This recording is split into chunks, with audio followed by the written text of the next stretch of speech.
اللہم صلی علی محمد و آل محمد وعجل فرجہم۔ خداوند عظیم نے یہ احسان فرمایا کہ ہمارے دلوں میں محبت اور معرفت آل محمد قرار دی۔ یہ نعمت خدا ہے، اور اس نعمت خدا پر جتنا بھی انسان شکر ادا کرے ادا نہیں کر پائے گا، چونکہ یہ معرفت جو ہے یہ بہت قیمتی گوہر ہے، اور انسان کی ارزش، انسان کی قدر و قیمت اس معرفت کے بیس پر ہے کہ اس کو کتنی معرفت ہے آل محمد کی، اس کی ارزش بارگاہ خدا میں اتنی ہی زیادہ ہوگی۔ اگر کوئی اجنبی ہے آل محمد سے بارگاہ خدا میں، اس کی کوئی ارزش نہیں ہے، اور اعمال کی قدر و قیمت بھی بارگاہ خدا میں تبھی پڑتی ہے جب اعمال اس معرفت کے ساتھ انجام پاتے ہیں۔ آپ کا عمل جتنا بڑا بھی عمل ہو بارگاہ خدا میں منظور و مقبول نہیں قرار پائے گا اگر آپ کے دل میں معرفت آل محمد موجود نہیں ہے۔ لہٰذا اس وجہ سے خدا نے قرآن کریم میں یہ شرط بھی لگائی ہے کہ من عمل صالحا من ذکر او انثی وہو مؤمن فلنحیینہ حیاۃ طیبہ ولنجزینہم اجرہم بأحسن ما کانوا یعملون۔ جو مرد و عورت عمل صالح انجام دیتے ہیں اس شرط کے ساتھ کہ وہ مومن ہو، تو پھر ہم انہیں اجر عطا کریں گے اس عمل کے اوپر۔ یعنی مومن ہونا شرط ہے، عمل بھی بارگاہ خدا میں اگر مقبول ہوگا تو صرف اور صرف اس سے جو مومن ہوگا۔ جو فرمایا فَلَنُحْيِيَنَّهُ حَيَاةً طَيِّبَةً، ہم اسے زندگی میں پاکیزہ زندگی عطا کریں گے دنیا میں۔ وَلَنَجْزِيَنَّهُمْ أَجْرَهُمْ بِأَحْسَنِ مَا كَانُوا يَعْمَلُونَ، اور آخرت میں ان کے عمل کا بہترین اجر عطا کریں گے، بشرط کہ مومن ہونا چاہیے۔ یعنی صرف عمل صالح کافی نہیں ہے، کوئی سمجھے کہ میں نے ایک نیک عمل کر لیا ہے تو بس خدا کی بارگاہ میں بہت عظمت اور شرف مل جائے گا۔ نہیں، بارگاہ خدا میں عمل کو نہیں دیکھا جاتا ہے، شخص کو دیکھا جاتا ہے کہ اس شخص کے دل میں اس حجت الہی کی معرفت کتنی پائی جاتی ہے۔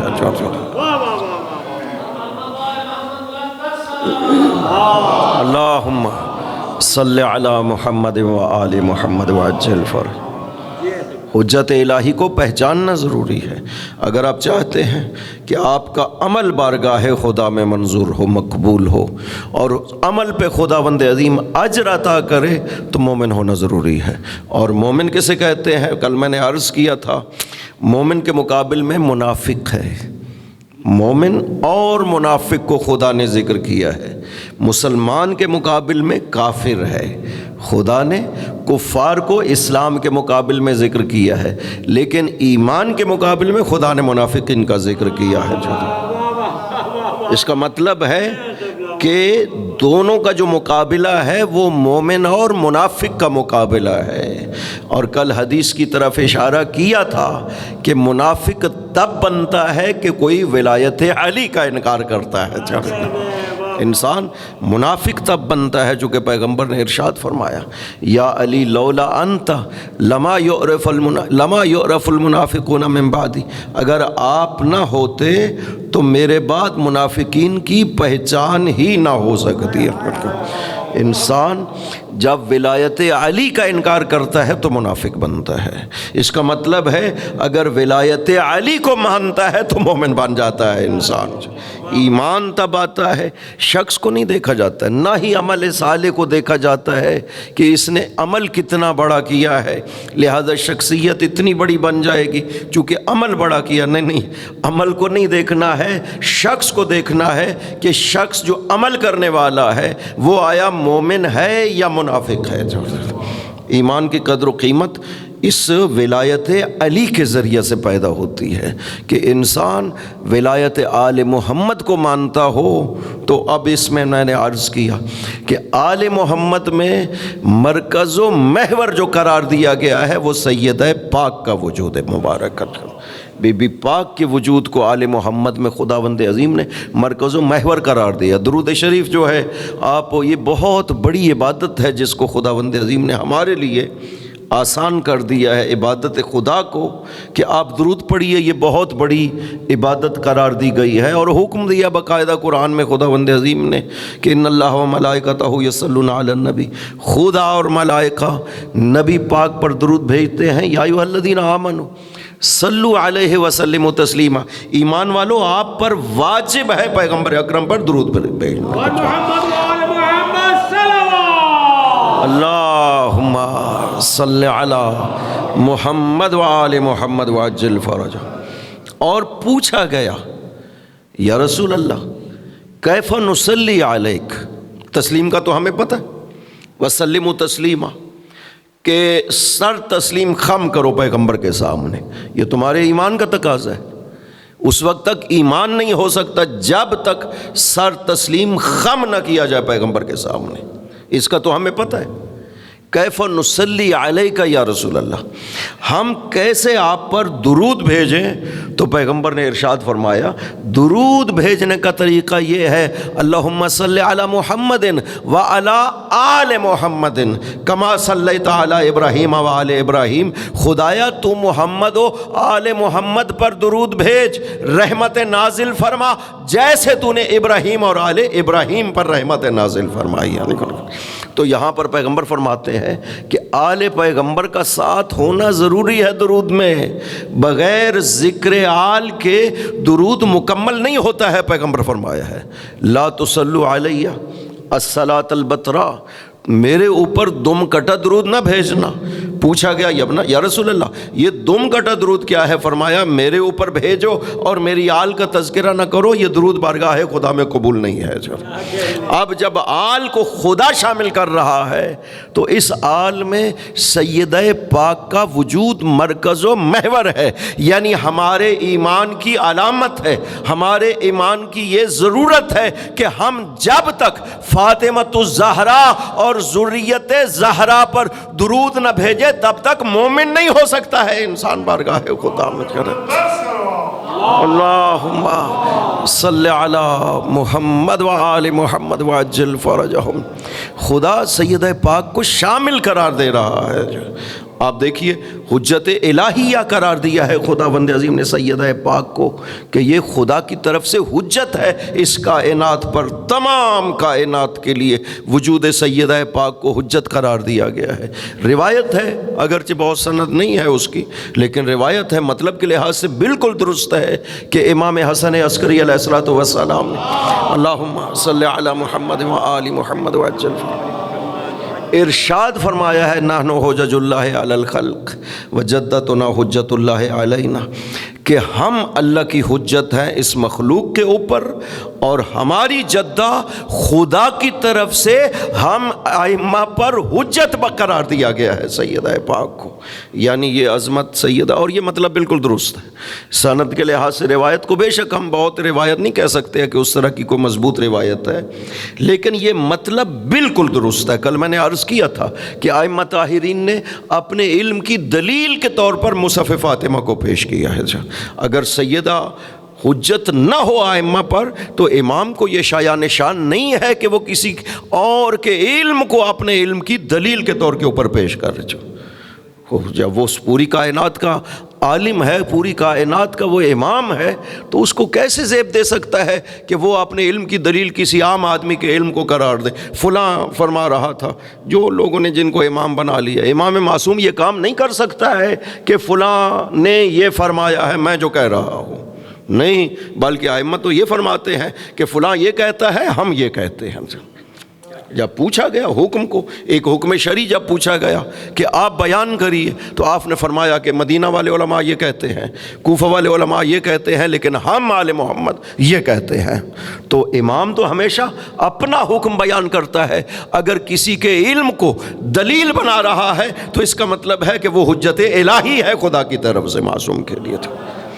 اور یہ عظمت جو ایسی سیدہ پاک میں موجود ہے کہ 11 اماموں پر خداوند عظیم نے حجت قرار دیا ہے سیدہ کے وجود کو، اور واسطہ بھی ہے۔ سب سے بڑی بات یہ ہے کہ واسطہ وجود قرار دیا ہے خدا نے حضرت مریم کے لیے، جو خدا نے ارشاد فرمایا ان اللہ اصطفاک وطہرک واصطفاک علی نساء العالمین، اے مریم خدا نے آپ کا استفا کیا ہے، آپ کو طہارت عطا کی ہے۔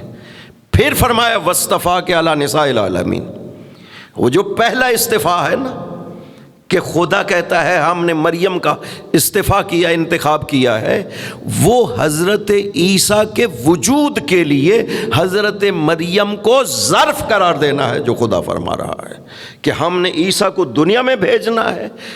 اور عیسیٰ کون ہستی ہے؟ خدا کہتا ہے یہ کلمتن، یہ خدا کا کلمہ ہے، القاہ الی مریم، جو خداوند عظیم نے القاء کیا ہے حضرت مریم کو، لہٰذا مریم کو ظرف قرار دیا ہے عیسیٰ کو دنیا میں بھیجنے کے لیے۔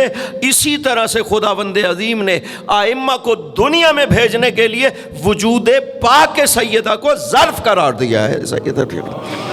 اور عالم نورانیت میں جس وقت پاک پیغمبر سے سوال ہوا تھا، جابر نے سوال کیا، جابر بن عبداللہ انصاری نے، کہ اول ما خلق اللہ یا رسول اللہ، سب سے پہلے خداوند عظیم نے کس چیز کو خلق کیا؟ فرمایا اول ما خلق اللہ نور نبی کا یا جابر، اے جابر سب سے پہلے خداوند عظیم نے نور نبی کو خلق کیا، تیرے نبی کے نور کو خلق کیا ہے۔ اور پھر ایک دوسری حدیث میں تفصیل ذکر کی ہے کہ پھر خدا نے میرے نور سے علی کو خلق کیا ہے، پھر ہمارے نور سے خداوند عظیم نے فاطمہ کو خلق کیا ہے، اور پھر فاطمہ کے نور کے ذریعے سے خداوند عظیم نے حسن و حسین کو خلق کیا ہے۔ سیدہ پاک کے وجود کو خدا واسطہ اور وسیلہ قرار دے رہا ہے ائمہ طاہرین کے وجود مبارک کے لیے۔ تو یہ کتنی بڑی عظمت ہے، کتنا بڑا شرف ہے کہ وہ جو امامت عظمیٰ کے مالک ہیں، 11 امام خداوند عظیم سیدہ پاک کو ان کے لیے حجت قرار دے رہا ہے، سیدہ پاک کے علم کو ان کے لیے وسیلہ علم قرار دے رہا ہے، سیدہ پاک کے وجود کو خداوند عظیم ان کے لیے وجود کا ذریعہ قرار دے رہا ہے۔ پاک پیغمبر اللہم صلی علی محمد و آل محمد وعجل، پاک پیغمبر نے بہت کثرت سے فضائل سیدہ کو بیان کی۔ میں نے کل شاید عرض کیا تھا کہ اسلام کی فطرت نہیں ہے، اسلام کی اور قرآن اس طرح نہیں ہے کہ خواتین کا نام لیا جائے، نہیں ہے۔ آپ دیکھیے انبیاء کی والدات کے نام قرآن کریم میں کتنے ہیں، کس نے پہچانا ہے؟ اسی طرح ائمہ طاہرین کی والدات امہات گرامی، نہیں پتہ ہمیں ان ناموں کا، چونکہ اسلام اس طرح نہیں ہے کہ خواتین کا نام لے۔ لیکن وہی قرآن جو کسی نبی کی ماں کا نام نہیں لیتا ہے، وہ حضرت مریم کا نام لگ بھگ 24 مرتبہ قرآن میں لیتا ہے۔ یہ خصوصیت تھی نا ذات مریم میں کہ حضرت عیسیٰ کے لیے جسے خدا اپنا کلمہ کہہ رہا ہے، حضرت مریم کو چونکہ ظرف قرار دیا ہے، لہٰذا ذات حضرت مریم میں یہ خصوصیت تھی کہ خدا بار بار حضرت مریم کا نام لے رہا ہے۔ اسی طرح سے ادھر بھی یہاں پر پاک پیغمبر بار بار اپنی بیٹی کا نام لے رہے ہیں۔ باقی کتنی خواتین ہیں جن کے نام لیے جاتے ہیں، نہیں بیان کیے گئے ہیں، ائمہ طاہرین نے کبھی اپنی والدہ کے نام ذکر نہیں کیے، لیکن سیدہ پاک کا نام پیغمبر نے بھی کثرت سے لیا ہے، ائمہ طاہرین بھی کثرت سے لیتے ہیں۔ ایک دن تشریف لاتے ہیں، خاص گروہ اصحاب کا موجود تھا، بعض دفعہ بہت بامعرفت افراد موجود ہوتے ہیں، کچھ راز کی باتیں ہیں وہاں پر بیان کی جاتی ہیں، پاک پیغمبر تشریف لاتے ہیں، ایک گروہ از صحابہ موجود ہے، پیغمبر فرماتے ہیں ان اللہ خلق ابنتی فاطمہ قبل ان یخلق الارض والسماء، خداوند عظیم نے میری بیٹی کو خلق کیا، فاطمہ کو، جب ابھی زمین و آسمان کو بھی خلق نہیں کیا تھا۔ سننے والے حیران رہ گئے۔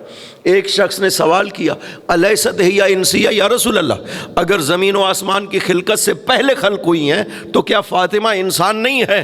فرمایا انہا الحوراء الانسیہ، یہ عام انسان نہیں ہے بلکہ حور ہے جسے خدا نے انسان کی شکل میں کائنات میں بھیجا ہے۔ یہاں حقیقت سیدہ کو پیغمبر بیان کر رہے ہیں کہ یہ عام انسان نہ سمجھ لینا، انہا الحوراء الانسیہ، یہ نورانی مخلوق ہے خداوند عظیم کی، جسے خداوند عظیم نے انسان کی شکل میں اس کائنات میں بھیجا ہے۔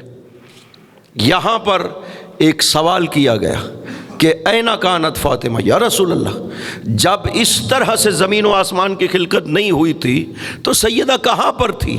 فرمایا فی حقت تحت ساق العرش، خدا نے میری بیٹی کے نور کے لیے عرش کے اندر ایک نورانی مقام قرار دیا تھا اور نور فاطمہ کو وہاں پر قرار دیا تھا خداوند عظیم نے۔ اور پھر جو ہے سوال ہوا کہ فما کانت غذا ہوا یا رسول اللہ، وہاں اس مرحلہ میں سیدہ پاک کی غذا کیا تھی؟ فرمایا کانا غذاؤہا التسبیح والتحمید والتحلیل، میری بیٹی کی غذا جو خدا نے قرار دی ہے نا اس منزل میں، وہ تسبیح خدا کے ذریعے سے غذا، یعنی خدا سیدہ کی پرورش بھی اس نور کی کر رہا ہے تو اپنی تسبیح کے ذریعے سے پرورش کر رہا ہے۔ یہ سیدہ پاک کی عظمت ہے عالم نورانیت میں۔ اور کل میں نے عرض کیا تھا کہ پیغمبر بھی فرماتے ہیں کہ جب خدا نے ہمارے نور کو خلق کیا تو ان اللہ احب ان یخرجنی من صلب آدم، خدا نے یہ پسند کیا کہ مجھے بھی دنیا میں بھیجنا ہے تو صلب آدم کے ذریعے سے بھیجا ہے، ولیکن احب لها ان یخرجها من صلبی، لیکن سیدہ پاک میری بیٹی کو خداوند عظیم نے کسی نبی کی صلب میں نہیں بھیجا ہے، بلکہ خدا نے چاہا ہے کہ بلا واسطہ میری صلب کے ذریعے سے دنیا میں آئے میری بیٹی ہے۔ یہ خصوصیت خداوند عظیم نے کسی کو بھی نہیں بخشی ہے۔ کچھ خصوصیات میں نے عرض کیا تھا جو صرف اور صرف سیدہ پاک کے ساتھ خاص ہے۔ یہ ایک خصوصیت ہے کہ خداوند عظیم نے جب نور سیدہ خلق ہو گیا اور باقی خلقتیں ہو گئیں تو جعلہا فی شجرۃ طوبہ، خدا نے نور پاک سیدہ کو شجرہ طوبہ میں قرار دیا تھا۔ یہ ایک دن بی بی عائشہ نے یہ سوال کر لیا تھا کہ لما تکثر تقبیلہا یا رسول اللہ، آپ اپنی بیٹی کے بہت کثرت سے بوسے لیتے ہیں، اور دیکھنے والا حیران رہ جاتا تھا، اس طرح سے بوسے لیتے تھے پاک پیغمبر، ادھر سے چومنا شروع کرتے تھے، ایک ایک جگہ کے بوسے لے رہے ہیں۔ جب پوچھا نا بی بی عائشہ نے، حضرت ام المومنین نے جب یہ سوال کیا کہ لما تکثر تقبیلہا یا رسول اللہ، آپ اپنی بیٹی کے بوسے اتنے کثرت سے کیوں لیتے ہیں؟ تو پاک پیغمبر نے جواب میں ارشاد فرمایا، دیکھو عائشہ کہ جب لیلتن اسری بی الی السماء وادخلت الجنۃ، جب مجھے خداوند عظیم شب معراج لے گیا نا معراج پر اور مجھے جنت میں داخل کیا گیا، فوقفت علی شجرۃ من شجر الجنہ ما رأیت احسن منہا ورقا واطیب منہا ریحا، میں ایک درخت پر کھڑا ہوا، اس سے زیادہ خوبصورت، خوشبودار تر، نورانی تر کوئی درخت نہیں تھا جنت میں۔ میں نے جبرائیل سے پوچھا فما ھذا الشجر، جبرائیل یہ کون سا درخت ہے جو اتنا نورانی ہے، اتنا خوبصورت ہے؟ جبرائیل نے کہا کہ ھذہ شجرۃ طوبہ یا رسول اللہ، یہ شجرہ طوبہ ہے۔ یہاں پر ایک بات ذہن میں رہے کہ یہ جو سوال ہوتے ہیں نا، یہ اس لیے نہیں ہے کہ پیغمبر کو علم نہیں تھا کہ یہ کون سا درخت ہے، نہیں، سوال اس لیے تھا تاکہ جبرائیل کی زبان سے جواب آئے اور لوگوں کو پتہ چل سکے حقیقت کا۔ یہ سوال اس لیے تھا، ورنہ شجرہ طوبہ کے بارے میں پاک پیغمبر کیسے نہیں جانیں گے؟ جب یہ سورہ رعد کی 7 نمبر آیت نازل ہوئی نا کہ ان الذین آمنوا وعملوا الصالحات طوبی لہم وحسن مآب، وہ جنہوں نے ایمان لے آئے اور عمل صالح کیے ان کے لیے طوبہ ہے اور بہترین انجام ہے۔ ایک صحابی نے عرض کیا کہ وما شجرۃ طوبہ یا رسول، وما طوبہ یا رسول، یہ طوبہ کیا ہے جو اس آیت میں ذکر ہوا ہے؟ فرمایا شجرۃ فی الجنت فی داری وفی کل دار منہا غصن، یہ طوبہ جنت میں میرے گھر میں درخت ہے اور جنت کے ہر گھر میں اس کی شاخ جائے گی۔ اور ہے بھی اسی طرح سے کہ جنت میں جتنی نعمتیں ہیں نا وہ سب کی سب شجرہ طوبہ سے ہوں گی، چونکہ ہر جنت کے گھر میں شجرہ طوبہ کی شاخ ہوگی، اور ہر نعمت حتی لباس تک، یہ جنتی لباس جو ہیں وہ بھی شجرہ طوبہ سے ملیں گے، پھل جو ہیں وہ بھی شجرہ طوبہ سے ملیں گے۔ یہ جو جنت کی 4 نہریں ہیں جن کو خداوند عظیم نے سورہ محمد میں بیان کیا ہے، یہ 4 نہریں بھی شجرہ طوبہ کے نیچے سے نکلتی ہیں۔ فرمایا شجرۃ فی الجنت فی داری وفی کل دار منہا غصن، یہ جنت میں میرے گھر میں درخت ہے اور جنت کے ہر گھر میں اس درخت کی شاخ جاتی ہے۔ جب یہ آپ نے جواب دیا تو ایک اور صحابی نے کھڑے ہو کر کے عرض کیا یا رسول اللہ ابھی چند دن پہلے آپ سے سوال کیا تھا کہ شجرہ طوبہ کیا ہے، تو آپ نے فرمایا تھا شجرۃ فی الجنت فی دار علی، کہ یہ جنت میں درخت ہے جو علی کے گھر میں ہے۔ آج فرما رہے ہیں میرے گھر میں ہے۔ فرمایا اس لیے کہ ان داری و دار علی فی الجنت واحدۃ، اس لیے کہ میرا گھر اور علی کا گھر جنت میں ایک ہی ہوگا، الگ الگ گھر نہیں ہوگا۔ یا علی یا علی اللہم صلی علی محمد و آل محمد وعجل۔ لہذا پاک پیغمبر جو سوال کر رہے ہیں اس لیے نہیں ہے کہ علم نہیں ہوتا ہے، یہ اس لیے ہوتا ہے تاکہ فضیلت۔ خداوند عظیم نے بھی تو حضرت موسیٰ سے کہا تھا نا وما تلک بیمینک یا موسیٰ، یہ دائیں ہاتھ میں کیا ہے تمہارے؟ اساس تھا۔ حضرت موسیٰ نے جواب میں کہا کہ یا عصای، بارلا یہ میری لاٹھی ہے، یہ میں اس سے بکریاں بھی ہانکتا ہوں، وحش بہا غنمی، ان کے لیے میں اوپر سے وہ درختوں سے بھی اتارتا ہوں اور یہ کام لیتا ہوں اس سے۔ تو یہ ہے اتوکل علیہا واحش بہا غنمی، کہ میں اس کے اوپر ٹیک بھی لگا لیتا ہوں، یہ ضروریات ہے جو پوری۔ خدا سوال کر رہا ہے، سوال کا مطلب یہ تھوڑی ہوتا ہے کہ پوچھنے والے کو علم نہیں ہے۔ بعض دفعہ اس لیے بھی پوچھا جاتا ہے تاکہ جواب میں فضیلت کا اظہار کیا جا سکے۔ یہاں پر اگر پیغمبر نہ پوچھتے تو کسی کو کیا پتہ چلنا تھا کہ وہاں پر کیا ہوا تھا؟ جبرائیل سے پوچھا، جبرائیل نے کہا کہ ہذہ شجرۃ طوبہ یا رسول اللہ، یہ شجرہ طوبہ ہے۔ اس کے بعد جبرائیل نے شجرہ طوبہ سے پھل توڑا، پاک پیغمبر کو دیا۔ یا رسول اللہ خدا فرما رہا ہے کلھا، آپ تناول فرمائیے، یہ آپ کے لیے ہے۔ پیغمبر فرماتے ہیں ففلقتھا، میں نے اس پھل کو جب شق یا چیرا، فخرج منہ نور، اس پھل سے ایک نور نکلا۔ میں نے جبرائیل سے پوچھا فما ھذا النور، جبرائیل یہ کون سا نور ہے؟ جبرائیل نے کہا ان لھا منصورۃ فی السماء و فاطمہ فی الارض، یا رسول اللہ یہ نور آسمانوں میں منصورہ کہلاتا ہے، زمین میں اس نور کا نام فاطمہ قرار دیا ہے خداوند عظیم نے۔ یا علی یا علی اللہم صلی علی محمد و آل محمد وعجل فرج۔ اس کتنا لمبا عرصہ یہ نور مبارک شجرہ طوبہ کے پھل میں رہا۔ اس سے پہلے مراحل میں عرش میں قندیل کی شکل میں بھی خدا نے قرار دیا تھا۔ جب ملائکہ نے یہ عرض کیا تھا بار الہ، ان انوار کا واسطہ ہے، یہ تاریکی کیسی ہے، وہاں پہ خداوند عظیم نے نور فاطمہ کو قندیل لیا۔ لیکن بعد میں جب خلقت ہو گئی جنت کی شجرہ طوبہ کی، خداوند عظیم نے شجرہ طوبہ کے پھل میں قرار دیا تھا نور سیدہ۔ ہزارہ سال گزر گئے، نور سیدہ شجرہ طوبہ کے پھل میں رہا، اور اس کے بعد جس وقت دنیا میں بھیجنے کا ارادہ کیا خداوند عظیم نے، پاک پیغمبر کو خصوصی معراج کروایا گیا۔ اعتراض کیا جاتا ہے کہ معراج اور جو ولادت کا آپ ٹائم ذکر کرتے ہیں اس میں تو مطابقت نہیں ہے۔ نہیں، یہ سیدہ کے نور کو منتقل کرنے کے لیے صلب پیغمبر میں خصوصی معراج کروایا ہے خداوند عظیم نے پاک پیغمبر کو۔ اس طرح سے نور سیدہ صلب پیغمبر میں منتقل ہوا ہے۔ اب جواب دیتے ہیں، جب ام المومنین نے سوال کیا تھا لما تکثر تقبیلہا یا رسول اللہ، آپ اپنی بیٹی کے اتنے کثرت سے بوسے کیوں لیتے ہیں؟ فرماتے ہیں شجرہ طوبہ کے نور سے، شجرہ طوبہ کے پھل سے یہ نور سیدہ چونکہ میری صلب میں منتقل ہوا تھا۔ فرماتے ہیں کلما اشتقتو الی رائحۃ الجنہ قبلت ابنتی فاطمہ۔ سنو عائشہ، جب میں جنت کی خوشبو کا مشتاق ہوتا ہوں میں اپنی بیٹی کے بوسے لیا کرتا ہوں۔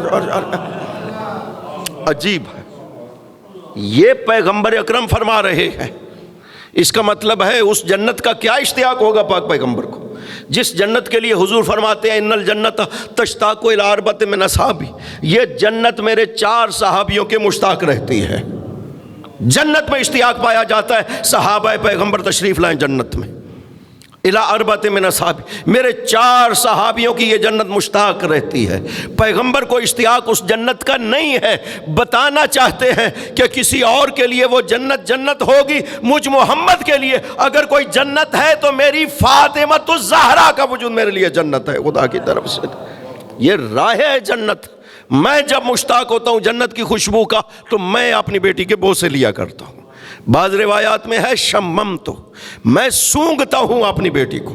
بعض روایات میں ہے قبلت ابنتی فاطمہ، میں بوسے لیتا ہوں اپنی بیٹی فاطمہ کے۔ یہ ہستی کتنی اہمیت رکھتی تھی پاک پیغمبر کے لیے۔ آپ دیکھیے آیت نازل ہو گئی کہ یا ایھا الذین آمنوا لا ترفعوا اصواتکم فوق صوت النبی ولا تجہروا لہ بالقول کجہر بعضکم لبعض ان تحبط اعمالکم وانتم لا تشعرون، سورہ حجرات۔ کہ اے ایمان والو، اپنی آوازوں کو نبی پاک کی آواز پہ بلند نہ کرنا، اور نبی کو اس طرح نہ بلایا کرو جیسے ایک دوسرے کو بلاتے ہو تم۔ ایسا کرو گے نا تمہارے سارے عمل باطل ہو جائیں گے اور تمہیں پتہ بھی نہیں چلے گا۔ وہ قرآن کی آیت ہے۔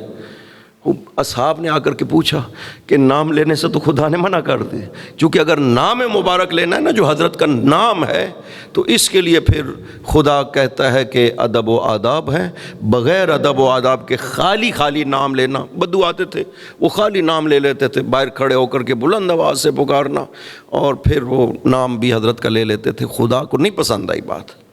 نبی پاک کے حوالے سے خداوند عظیم نے بہت زیادہ آداب کا خیال رکھا ہے۔ یہ وجود مقدس پاک پیغمبر، کسی کے لیے ان عظمتوں کا ادراک کرنا ممکن نہیں ہے کہ اسی وجہ سے یہ فخر ہوگا قیامت کے دن کہ ہم امت آل محمد، ہم امت محمد، پیغمبر اکرم کی امت ہیں، نبی آخر الزمان کی ہم امت ہیں۔ یہ خود شرف ہے، امت پیغمبر ہونا ایک شرف ہے۔ باقی نبی بھی قیامت کے دن پتہ چل جائے گا کہ کس طرح سے باقی نبی اپنی امتوں کے ساتھ آ کر کے نبی پاک کی خدمت میں سلام عرض کریں گے اور شفاعت کے لیے عرض کریں گے کہ یا رسول اللہ آج کسی کی نہیں سنی جا رہی، آپ شفاعت فرمائیے۔ نبی حضرت آدم، حضرت نوح، حضرت ابراہیم، سارے نبی آئیں گے خدمت پیغمبر اکرم میں، آپ شفاعت فرمائیے، آج کسی کی نہیں سنی جا رہی ہے۔ لہٰذا خدا نے بہت زیادہ آداب، حتیٰ نام لینے کے آداب خدا نے کہا نہیں لے سکتے، خالی نام میرے نبی کا نہیں لے سکتے۔ بیٹھنے کے آداب، میرے نبی کے پاس آتے ہو ولا مستانسین لحدیث، باتیں کرنے کے لیے بیٹھ مت جایا کرو، میرے نبی کو تکلیف ہوتی، کیونکہ پیغمبر اکرم جب بیٹھتے تھے تو 2 زانو بیٹھتے تھے۔ جب تک کوئی بیٹھا ہے 2 زانو بیٹھنا ہے، نہ چوکڑی مار کر کے بیٹھتے تھے، نہ پاؤں پھیلا کر، نہ پاؤں اونچے کر کے، پیغمبر نہیں بیٹھتے تھے۔ حضور پاک مسلسل 2 زانو بیٹھتے تھے۔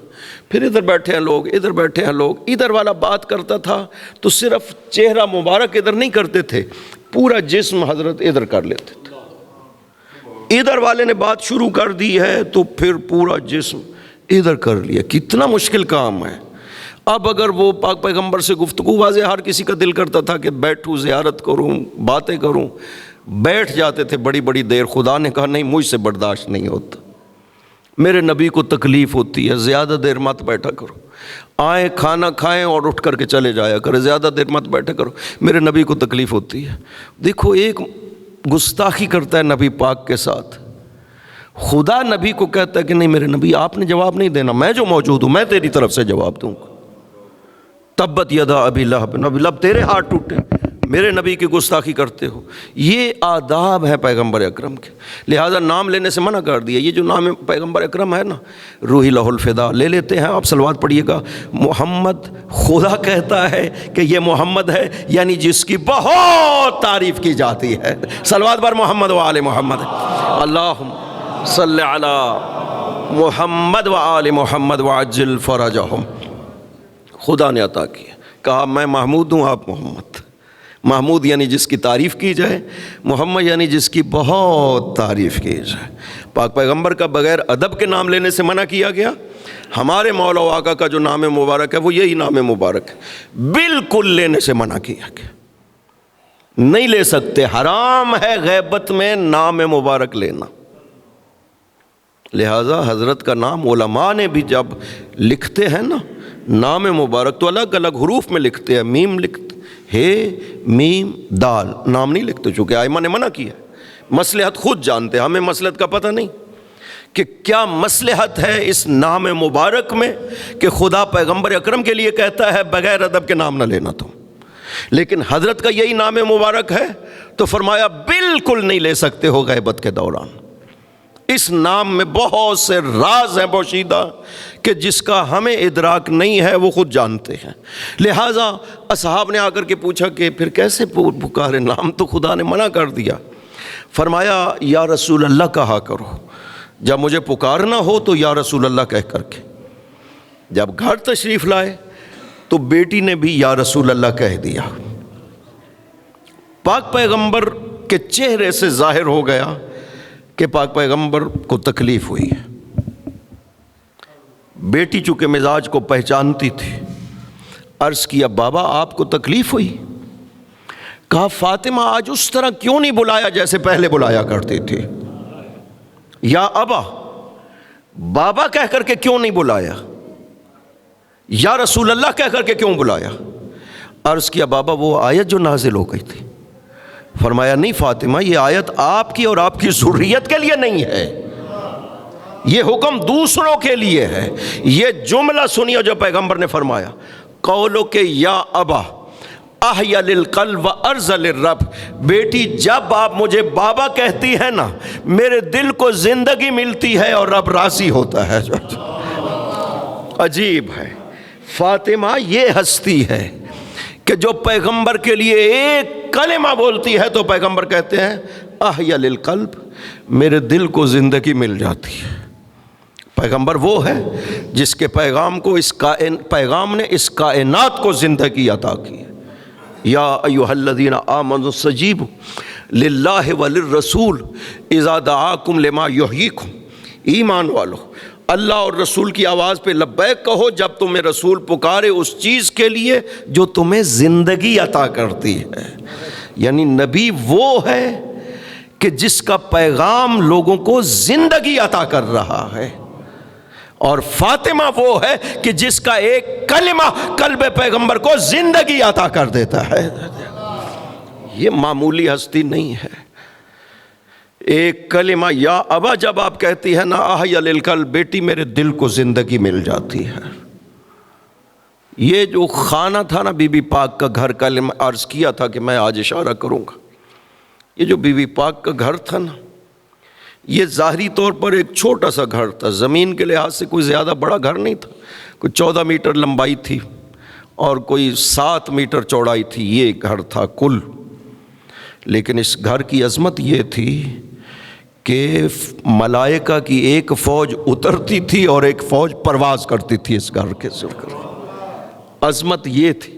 معصوم نے 5ویں امام نے ارشاد فرمایا کان سقفھا عرش خدا، عرش اللہ، یعنی اس گھر کی چھت جو ہے وہ معمولی چھت نہیں تھی، عرش خدا اس گھر کی چھت تھی جس گھر میں یہ آیت نازل ہوئی نا، جب سورہ نور والی جب آیت نازل ہوئی کہ وفی بیوت نازل اللہ ان ترفع ویذکر فیہا اسمہ، کہ خداوند عظیم نے ان بیوت کو عظمت بخشی ہے، بلندی اور رفعت عطا کی ہے، خدا نے ان بیوت کو اور اجازت دی ہے کہ ان میں ذکر خدا کیا جائے۔ جب یہ پاک پیغمبر نے آیت پڑھی، ایک صحابی نے کھڑے ہو کر کے سوال کیا یا رسول اللہ ای البیوت ھذہ، یہ کن بیوت کا تذکرہ ہو رہا ہے جن کو خدا نے عظمت اور رفعت بخشی؟ پیغمبر نے ارشاد فرمایا بیوت الانبیاء، یہ نبیوں کے بیوت ہیں۔ ایک اور صحابی بہت بزرگوار حضرت ابو بکر کے بارے میں ہے، وہ کھڑے ہو گئے اور انہوں نے اشارہ کیا بیت سیدہ کی طرف۔ یہ بیت بالکل مشخص تھا باقی بیوت میں۔ مسجد کی جو مشرق والی سائڈ ہے مسجد نبوی کی، ادھر بیت سیدہ تھا اور اطراف میں حجرات تھے امہات المؤمنین کے، بالکل وسط میں مسجد کے احاطے کے اندر کی طرف جو ہے وہ سیدہ کا یہ گھر تھا، اور باقی اصحاب کے گھر جو ہے وہ دوسری سائڈ پر گھر تھے، بہت سے مسجد کے اطراف میں اصحاب کے گھر تھے، اس طرف امہات المؤمنین کے حجرے تھے، بیچ میں یہ سیدہ کا گھر تھا بالکل درمیان میں۔ اور جب یہ سوال کیا نا کہ ھذا منہا یا رسول اللہ، یہ گھر بھی کیا انہی گھروں میں سے ہے؟ اب گنجائش تو ظاہراً نہیں بنتی تھی، چونکہ جب کہا کہ ہے بیوت الانبیاء، یہ نبیوں کے گھر ہیں، تو پھر یہ تو نبیوں کا گھر نہیں تھا، یہ تو علی و بطول کا گھر تھا، وہ تو نبی نہیں ہے، سوال کی گنجائش تو نہیں بنتی تھی۔ لیکن اس کا مطلب یہ ہے کہ وہ سمجھتے تھے جو سننے والے تھے کہ یہ ہم سطح بیوت انبیاء ہے، بے شک یہ نبیوں کا گھر نہیں ہے، لیکن سطح کے لحاظ سے نبیوں کے گھر سے بھی کم نہیں ہے۔ لہذا جب سوال کیا کہ یہ گھر بھی انہی گھروں میں سے ہے، پیغمبر نے فرمایا نعم ومن افاضلھا، نہ صرف یہ نبیوں کے گھر میں سے ہے بلکہ سب سے افضل گھر ہی یہی ہے۔ یا علی یا علی من افاضلھا، یہ سب سے افضل گھر ہے۔ گھر کی فضیلت ہوتی ہے مکین کے ذریعے سے، ورنہ کعبہ بھی پتھر ہے، عام پتھر ہے، یہ نہ سمجھے کہ کوئی آسمان سے پتھر اترتے ہیں، نہیں، کعبہ کے جو پتھر سوائے حجر اسود کے وہ آسمان سے اترے، باقی جو بھی پتھر ہے نا وہ مکہ کا ایک پہاڑ ہے، کوئی شبی کی وہیں سے لاتے ہیں، اور پھر جو ترمیم کرنی ہوتی ہے جن پتھروں کی وہ ترمیم کر دیتے ہیں، لیکن جب وہ کعبہ میں لگتا ہے نا پھر وہ عام پتھر نہیں رہتا ہے، پھر اس کی نسبت خدا کی طرف ہو جاتی ہے، لہذا اس کو عظمت و شرف مل جاتا ہے، پھر سب کے لیے بوسہ دینا فخر بن جاتا ہے کعبہ کو، کوئی بھی منع نہیں کرتا ہے وہاں پہ بوسے دینے سے، وہابی بھی نہیں سمجھتے ہیں کہ اس کو بوسہ دینا ناجائز ہے، وہ بھی اس کو قبول کرتے ہیں، باقی جگہوں پہ وہ منع کرتے ہیں، لیکن یہاں ان پتھروں کو بوسہ دینے سے وہ بھی منع نہیں کرتے ہیں۔ لہٰذا یہ جب خدا کے گھر میں آتا ہے نا یہ پتھر تو اس میں عظمت و شرف پیدا ہو جاتی ہے، چونکہ خدا کے ساتھ نسبت ہو گئی ہے۔ اسی طرح سے یہ گھر بھی مٹی کا بنا ہوا گھر تھا۔ جانتے ہو مولا علی کے گھر میں کتنا سامان تھا؟ شادی کے لیے جو تیاری کی تھی مولا علی نے خود بیان کیا ہے کہ میں اپنے گھر میں حجرے کے اندر جو ہے وہ ریت بچھا دی اور تھوڑا سا ترکو کر دیا، ایک برتن تھا جو دیوار پہ لٹکا ہوا تھا جس سے اونٹ کو پانی پلاتے تھے، ایک حصیر تھی وہ اونٹ کی جلد کی شکل کے وہ ہم نیچے بچھاتے تھے، یہ اتنا ہی سامان تھا مولا علی کے گھر میں۔ عظمتیں نہ گھر کی بڑائی سے ہوتی ہے نہ ہی سامان کی کثرت سے ہوتی ہے، عظمتیں اس مکین کی وجہ سے ہے جو اس مکان میں رہ رہا ہے۔ اب اگر پیغمبر فرما رہے ہیں کہ من افاضلھا، یہ صرف ان گھروں میں سے نہیں ہے جو بیوت الانبیاء ہیں بلکہ سب سے افضل گھر ہی یہی ہے، اور اگر یہ گھر افضل ہے نبیوں کے گھر سے تو اس کا مطلب ہے اس گھر میں رہنے والے تمام نبیوں پہ اوپر فضیلت رکھتے ہیں، پیغمبر فرما رہے ہیں۔ یہ فضیلت اگر یا علی یا علی، یہ اللہم صلی علی محمد وآل محمد وعجل فرج، یہ اس گھر کا شرف۔ سنن بیہقی میں روایت ہے کہ بیت سیدہ سلام اللہ علیہا کان فی المسجد، یہ مسجد کے اندر تھا، مسجد سے باہر نہیں تھا، باقی گھر سب مسجد کے باہر تھے۔ حدیث صحیح ہے، مسند احمد حنبل، مستدرک حاکم سب میں موجود ہے کہ دروازے سب نے جن کے گھر اطراف میں تھے انہوں نے مسجد کی طرف دروازے کھڑکیاں کھول لی تھی، کھڑکیوں سے بڑے جیسے یہ والے ہیں نا، دروازہ نہیں ہے لیکن یہ کھڑکی سے بڑا ہے، اس طرح کے دروازے مسجد کی طرف کھول لی، باقی باہر کی طرف دروازے تھے لیکن نماز وغیرہ کے لیے آنا ہوتا تھا انہی دروازوں سے آ جاتے تھے۔ خدا کا حکم آ گیا کہ سب دروازوں کو بند کر دیا جائے سوائے دروازہ علی کے۔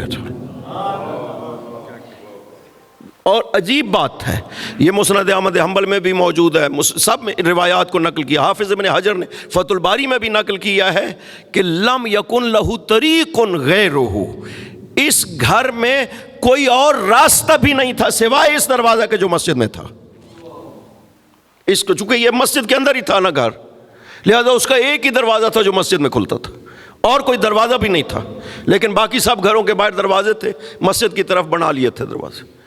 پیغمبر کو حکم ہوا کہ رسول آپ سب سے کہہ دیجئے کہ یہ سارے دروازوں کو بند کر دے جو مسجد کی طرف کھلتے ہیں سوائے دروازہ علی کے۔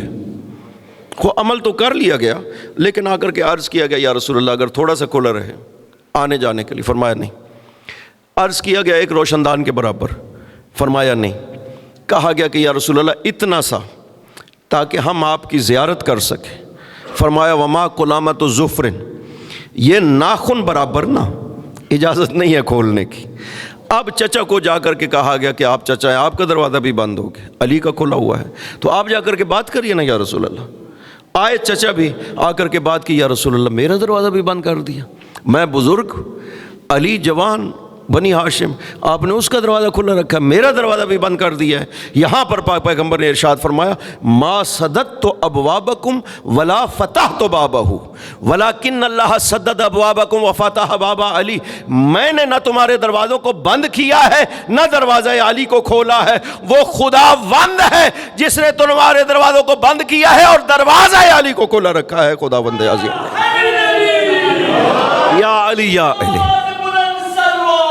اللہم صلی علی محمد وآل محمد وعجل فرج. اب بتائیے اس کی وجہ کیا ہے؟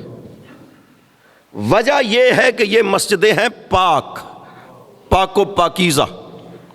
ان دو مسجدوں میں، مسجد الحرام اور مسجد نبوی میں، انسان نہیں گزر سکتا خاص حالت جو طاری ہو جاتی ہے مردوں پر یا عورتوں پر، ان حالتوں میں داخل بھی نہیں ہوا جا سکتا ان مسجدوں میں.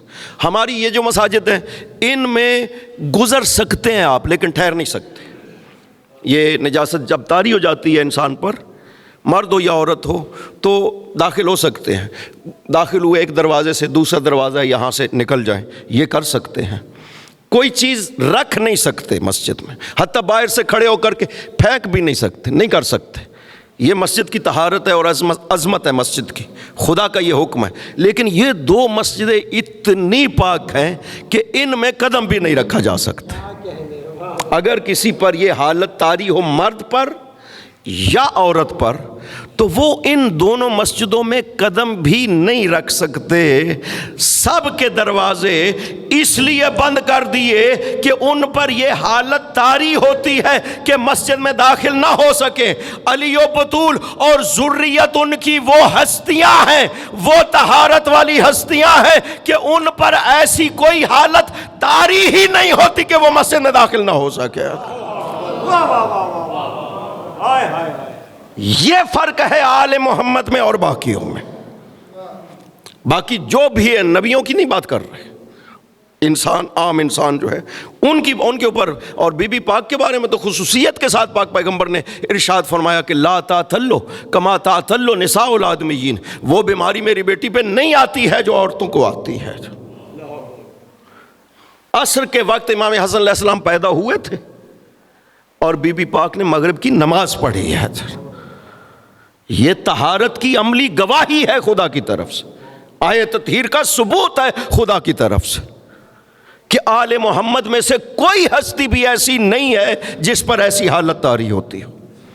لہٰذا تعجب ہوتا ہے اگر کوئی شخص جو ہے وہ سوال کرتا ہے کہ معصوم، نعوذ باللہ من ذالک، سوال جو ہے فلاں چیز جو ہے معصوم کی پاک ہے یا پاک نہیں ہے. او نہیں بھائی، تمہیں حق خدا آیت تطہیر میں ارشاد فرما رہا ہے کوئی رجس قریب ہی نہیں آ سکتا ہے آل محمد کے. نہ ظاہری رجس نہ باطنی رجس، یہ آیت تطہیر کہہ رہی ہے. لہٰذا ہمیں سمجھنے کی ضرورت ہے آیت تطہیر میں خدا کیا فرما رہا ہے آل محمد کے لیے، جو کہتا ہے انما، صرف آپ کے لیے آل محمد، کسی اور کے لیے میرا یہ ارادہ نہیں ہے، صرف آپ کے لیے ہے کہ رجس آپ سے دور رہے گا. یہ خدا کا پکا ارادہ ہے، فرماتا ہے کہ رجس آپ سے دور رکھوں گا. رجس آپ کی ساحت کے قریب بھی نہیں آ سکتا. رجس سے ظاہری نجاست ہے، رجس سے باطنی جو ہے یہ شک ہے، یہ وہم ہے، یہ کفر ہے، یہ نفاق ہے، یہ خطا ہے. کوئی چیز بھی ان کے قریب نہیں آ سکتی. خدا کہتا ہے کہ یہ ہستیاں خطا نہیں کر سکتی. اب کوئی مسلمان کیسے کہہ سکتا ہے کہ سیدہ نے خطا کی ہے؟ کیسے یہ تصور کیا جا سکتا ہے جو آیت تطہیر کو قبول کرتا ہے کہ خطا ہوئی ہے؟ نہیں ہو سکتا، چونکہ آیت تطہیر ضمانت فراہم کر رہی. اس لیے فرمایا کہ یہ مسجد جو ہے نا، اس میں یہ ہر حال میں داخل ہو سکتے ہیں، ہر حال میں بیٹھ سکتے ہیں. کیوں؟ اس لیے کہ ان کے اوپر کوئی ایسی حالت طاری نہیں ہوتی ہے کہ یہ مسجد میں داخل نہ ہو سکے. یہ عملی ثبوت دیا ہے خدا بند عظیم نے آیت تطہیر کا کہ یہ ہیں وہ صاحبان طہارت جن کو خداوند عظیم نے یہ طہارت اور یہ عظمتیں عطا کی ہیں۔ سیدہ سلام اللہ علیہا واقعاً آل محمد کا مرکز و محور بھی ہے اور معرفت کے لحاظ سے بہت مشکل مرحلہ بھی ہے کہ ہم کیسے معرفت حاصل کر سکتے۔ 18 سال کی عمر ہو جس ہستی کی اور نبی جس کے استقبال کے لیے آگے بڑھتے ہو، جس کے ہاتھوں کو نبی چومتے ہو، جس کو نبی کہتے ہو کہ آپ کا ایک کلمہ میرے دل کو زندگی عطا کر رہا ہے، کتنی عظمتیں ہونی چاہیے اس ذات میں، اور ممکن ہے کہ کسی کو اندازہ بھی نہ ہو سکے۔ محشر کے دن پتہ چلے گا۔ پاک پیغمبر نے ارشاد فرمایا، بیٹی جب آپ محشر میں آئیں گی تو بہت زیادہ اہتمام کیا جائے گا۔ جبرائیل آئیں گے، 7 گنبد نور قبر سیدہ پر قائم کریں گے۔ ذوقائیل فرشتہ بھی آ جائے گا، میکائیل و اسرافیل بھی آئیں گے، جنت کا لباس پہنایا جائے گا، اور ذوقائیل جنت کا ناکہ لے کر کے آئے گا، سیدہ کو سوار کرایا جائے گا۔ حوران جنت استقبال کے لیے آئیں گی، حضرت حوا، حضرت آسیہ، حضرت خدیجہ 70 ہزار حوروں کے ساتھ آپ کے استقبال کے لیے آئیں گی۔ جب محشر میں سواری داخل ہونے لگے گی، ینادی مناد من بطنان العرش، منادی عرش کے اندر سے ندا دے گا، یا اہل معشر غضوا ابصارکم ونکسوا رؤوسکم، محشر والو اپنی آنکھوں کو بند کر لو، سروں کو جھکا لو، حتی تجوز فاطمہ بنت محمد، چونکہ محشر سے نبی کی بیٹی گزر رہی ہے۔ 3 ہستیوں کے علاوہ پیغمبر اکرم حضرت ابراہیم اور مولا علی، ان 3 کے علاوہ سب کو یہ حکم ہوگا، اپنے سروں کو جھکاؤ، فاطمہ آ رہی ہے، آنکھیں بھی بند کر لو، سروں کو بھی جھکا لو۔ جب آئے گی نا نبی کی بیٹی عرش الہی کے مقابل، رک جائے گی بی بی، خدا کی طرف سے آواز آئے گی، یا حبیبتی وابنت حبیبی، او میری حبیبہ زہرا، میرے حبیب کی بیٹی، آج جو چاہو مانگو آپ کو عطا کیا جائے گا۔ یہاں بی بی عرض کرے گی، یا حکم یا عدل احکم بینی و بین من ظلمنی، احکم بینی و بین من ظلم ذریتی، اے حکم کرنے والے، اے عدل کرنے والے، احکم الحاکمین، آج فیصلہ فرماؤ نہ میرے بیچ میں اور جنہوں نے ظلم کیا ان کے بیچ میں، آج فیصلہ فرماؤ نہ جنہوں نے میری ذریت پہ ظلم کیا۔ دوسرا سوال کریں گی، ارنی الحسن والحسین، خدایا مجھے حسن و حسین تو دکھا۔ حسین محشر میں داخل ہوں گے، حالت یہ ہوگی، سر کٹا ہوگا، خون گردن سے جاری ہوگا۔ ماں جب یہ منظر دیکھے گی نہ چیخے مار کر کے رو پڑے گی، اور سیدہ کی وجہ سے پورا محشر گریہ کرنے لگے گا، نبی چیخے مار کر کے روئیں گے۔ یہ ہے فاطمہ الزہرا کہ جس کا اتنا خیال رکھا جائے گا محشر میں کہ اگر داخل ہونا ہے تو سب سے کہا جائے گا سروں کو جھکا لو۔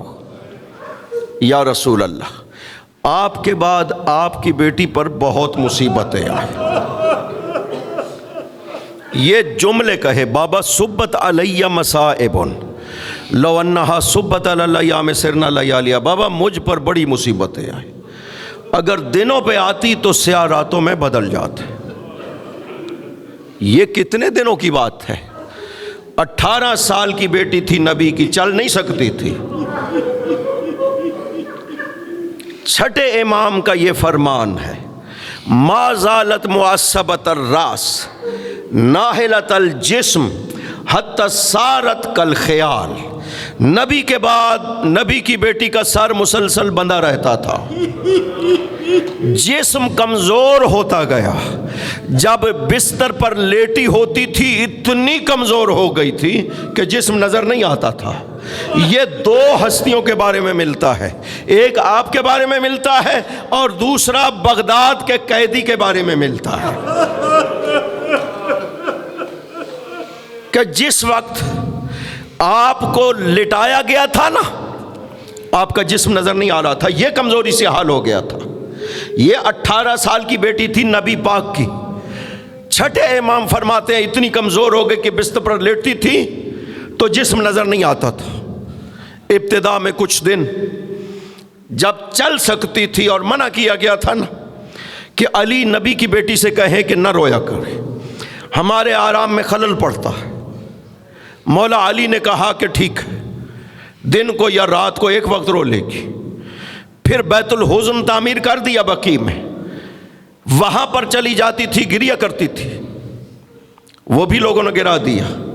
آ کر کے علی نے کہا کہ یا بنت رسول اللہ، لوگوں نے وہ گھر گرا دیا ہے، وہ کمرہ گرا دیا ہے۔ فرمایا کوئی بات نہیں ہے علی، مجھے چچا حمزہ کی قبر پہ چھوڑ آیا کرے، میں وہیں پہ رو لوں گی۔ جب تک چل سکتی تھی نا، علی صبح سوار کرتے تھے، حسن و حسین کو ساتھ لیتے تھے اور قبر حمزہ پہ جا کر کے چھوڑ آتے تھے۔ سارا دن بیٹھ کر کے قبر حمزہ پہ گریا کرتی تھی۔ شام کو علی لے آیا کرتے تھے، لیکن ایک وقت ایسا آ گیا کہ اب بی بی کے لیے چلنا مشکل ہو گئے۔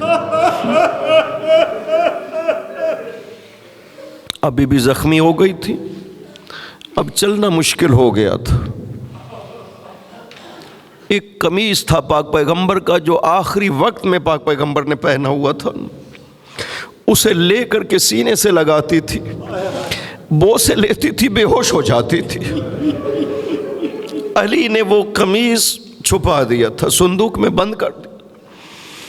ایک دن کہا یا علی، آج بابا کی خوشبو بہت یاد آ رہی ہے، وہ بابا کا قمیص تو لے کر کے آئی ہے۔ علی لائے نا قمیص کو، جب لیا آنکھوں سے لگایا، بوسے لیے، خوشبو لی اور بے ہوش ہو کر کے گر گئی۔ میں کہوں گا بی بی، اس کرتے میں جو پیغمبر نے آخری وقت پہنا ہوا تھا، پاک پیغمبر کا خون نہیں لگا ہوا تھا، کوئی زخموں کے نشان بھی نہیں تھے نا۔ بی بی آپ برداشت نہ کر سکی۔ آئیے نظرہ دربار یزید میں کہ ایک مرتبہ ایک سپاہی نے حسین کا کرتا سامنے کیا، کہا یزید وہ کرتا ہے جو حسین نے تمہیں آخر پہنا ہوا تھا اور جس میں 350 زخموں کے نشان موجود تھے، اور جب مظلوم کی بہن نے یہ منظر دیکھا ہوگا تو کیا حال ہوا ہوگا مظلوم کی بہن کا۔ اجرکم علی اللہ۔ آخری دن آ رہے، ابھی بھی چل نہیں سکتی۔ ایک دن صحن میں لیٹی ہوئی ہے، کپڑا اوپر لیا ہوا، آئے علی، سلام کیا، السلام علیک یا بنت رسول اللہ، میرا سلام ہو۔ چہرے سے کپڑا اٹھایا، کہا علی اچھا ہوا آپ آ گئے، ابھی خواب میں بابا تشریف لائے ہوئے تھے۔ بابا نے فرمایا زہرا اب جدائی مجھ سے برداشت نہیں ہوتی، اب آ جاؤ۔ علی مجھے پتہ چل گیا میری زندگی کے یہ آخری دن۔ علی میرے پاس بیٹھو، میں کچھ وصیتیں کرنا چاہتی ہوں۔ علی بیٹھ گئے۔ پہلی بات جو کہی نا، علی رو پڑے، کہا علی جب سے آپ کے گھر میں آئی ہوں کبھی آپ کی مخالفت نہیں کی ہے۔ علی پھر بھی حق ادا نہ ہو سکا ہوگا۔ علی رو پڑے، کہا یا سیدتی، او میری سردار، آپ کا مقام اس سے بہت بلند ہے کہ آپ کو یہ کہنا پڑے۔ جب علی کے آنسو نکلے، سیدہ نے علی کے آنسو لیے اور اپنے چہرے پہ مل لیے، کہا علی یہ مظلوم کے آنسو ہے، انہی آنسوؤں کا صدقہ بارگاہ خدا میں جاؤں گی۔ اجرکم علی اللہ۔ علی جب میں دنیا سے چلی جاؤں نا، میرے بچے یتیم ہو جائیں گے، ابھی ابھی ان کے نانا دنیا سے گئے ہیں، علی میرے بچوں کا خیال کرنا، علی جب میں دنیا سے چلی جاؤں خود غسل دینا، خود کفن دینا، علی مجھے رات کو دفن کرنا، جنہوں نے ظلم کیا نا انہیں میرے جنازے میں نہ آنے دینا۔ کہا میں آپ کی وصیتوں پہ عمل کروں گا۔ تشریف لے کر وہ دن آ گیا جس دن وعدہ تھا سیدہ کا، صبح صبح اپنی اولاد کو تیار کر رہی ہے، بیٹیوں کو تیار کیا، بنی ہاشم کے گھر بھیج دیا، بیٹوں کو خود تیار کیا، کہا جاؤ میرے بیٹو اپنے نانا کی قبر پر ماں کے لیے دعا کرو۔ سیدہ نہیں چاہتی تھی کہ آخری وقت میں میرے بچے موجود ہوں جب میری روح کو قبض کیا جا رہا ہو، برداشت نہ کر سکیں گے۔ میں کہوں گا بی بی آپ نے تو بندوبست کر دیا نا کہ آپ کے بیٹے آخری وقت وہ منظر نہ دیکھ سکے، لیکن آئیے نا کربلا میں جب آپ کے حسین کو مارا جا رہا تھا تو آپ کی بیٹیاں بھی دیکھ رہی تھی، حسین کے بچے بھی دیکھ رہے تھے کس طرح سے حسین کو ذبح کیا جا رہا ہے۔ اجرکم علی اللہ۔ اسماء سے کہا اسماء پانی لے آؤ مجھے غسل کرواؤ، غسل کیا، لباس پہنا۔ اسماء سے ارشاد فرمایا اب اسماء میں اپنے حجرے میں جا رہی ہوں، جب تک میری تسبیح کی آواز آتی رہے سمجھنا زہرا زندہ ہے، جب تسبیح کی آواز ختم ہو جائے سمجھنا میں اپنے رب کے پاس چلی گئی ہوں۔ اسماء کہتی ہے میں دروازہ بند کر کے کھڑی ہو گئی، سنتی رہی، کچھ دیر تک تسبیح کی آوازیں آتی رہی۔ ایک مرتبہ سیدہ کی تسبیح کی آواز بند ہوئی، میں نے دروازہ کھولا، دیکھا سیدہ روح پرواز کر چکی ہے۔ انا للہ وَإِنَّا إِلَيْهِ رَاجِعُونَ۔ اسی اسنا میں حسن حسین صحن میں داخل ہوئے، اسماء کہتی ہے باہر نکلی، حسین نے پوچھا اسماء اين امنا، اسماء ہماری ماں کہاں ہے؟ میں نے کہا شہزادو حجرہ میں آرام کر رہی ہے۔ کہا نہیں اسماء اس وقت ہماری ماں آرام نہیں کیا کرتی، ہمیں بتاتی کیوں نہیں؟ ہماری ماں دنیا سے جا چکی ہے۔ آئے حجرہ میں، سر کی طرف حسن بیٹھے، پاؤں کی طرف حسین بیٹھے، وہ سر چوم رہے ہیں، یہ پاؤں چوم رہے ہیں، کہتے اماں ہم سے بات کرے، ہمارا جگر پھٹ رہا ہے۔ اجرکم علی اللہ۔ اسماء آگے بڑھی، جاؤ شہزادو اپنے بابا کو آواز دو، اطلاع دو ہم یتیم ہو گئے۔ دوڑتے ہوئے آئے، مسجد میں آواز دی بابا ہم یتیم ہو گئے، ماں دنیا سے چلی گئی۔ وہ علی جتنے بھی شجاع تھے ایک مرتبہ کھڑے ہوئے، غش کھا کر کے گر گئے، وہ علی کے آئی دونوں رکن دنیا سے چلے گئے۔ اجرکم علی اللہ۔ آئے علی گھر میں، بچوں سے کہہ رہے ہیں میرے بیٹو میرے بچوں ماں کو آہستہ رونا، آواز بلند نہ ہونے پائے۔ غسل کی تیاری ہوئی، علی نے جب غسل دینا شروع کیا ایک مرتبہ غسل کو چھوڑا، دیوار کے ساتھ ٹیک لگا کر کے بیٹھے، چیخیں مار کر کے رونے لگے۔ سلمان جو دروازے پہ موجود تھے پریشان ہوئے، جب علی باہر آئے سلمان نے پوچھا مولا کون سی مصیبت دیکھی کہ آپ چیخیں مار کر کے روئے؟ کہا سلمان آج تک نبی کی بیٹی نے علی کو نہ بتایا اور نبی کی بیٹی کی پسلیاں ٹوٹی ہوئی تھی۔ اجرکم علی اللہ۔ جنازہ تیار ہوا، بچوں کو آواز دی آؤ میرے بچوں ماں کا الوداع کر لو۔ ایک طرف سے خود علی بیان کرتے ہیں، ایک طرف سے حسن بڑھے، ایک طرف سے حسین بڑھے۔ میں نے دیکھا کہ بی بی کے بند کفن کھل گئے، ہاتھوں کو پھیلایا، بیٹوں کو سینے سے لگا کر کے چیخیں مار کر کے رو پڑی۔ آسمان سے آواز آئی علی اپنے بچوں کو الگ کر لو۔ آسمان پر حشر برپا ہو گیا۔ علی آگے بڑھے، بچوں کو الگ کر لیا۔ میں کہوں گا مولا آپ نے کتنے پیار سے اپنے بچوں کو الگ کر لیا۔ آئیے نا کربلا میں جب سکینہ اپنے بابا سے الوداع ہو رہی ہے، ایک مرتبہ شمر آگے بڑھا، تماچے مارنا شروع۔ بی فاطمہ زہرا، بی فاطمہ زہرا، بی فاطمہ زہرا، بی بی فاطمہ زہرا، اسلام کی عظمت کا ہے باپ سنہرا، بی بی فاطمہ زہرا، بی بی فاطمہ زہرا، بی بی فاطمہ زہرا، بی بی فاطمہ زہرا۔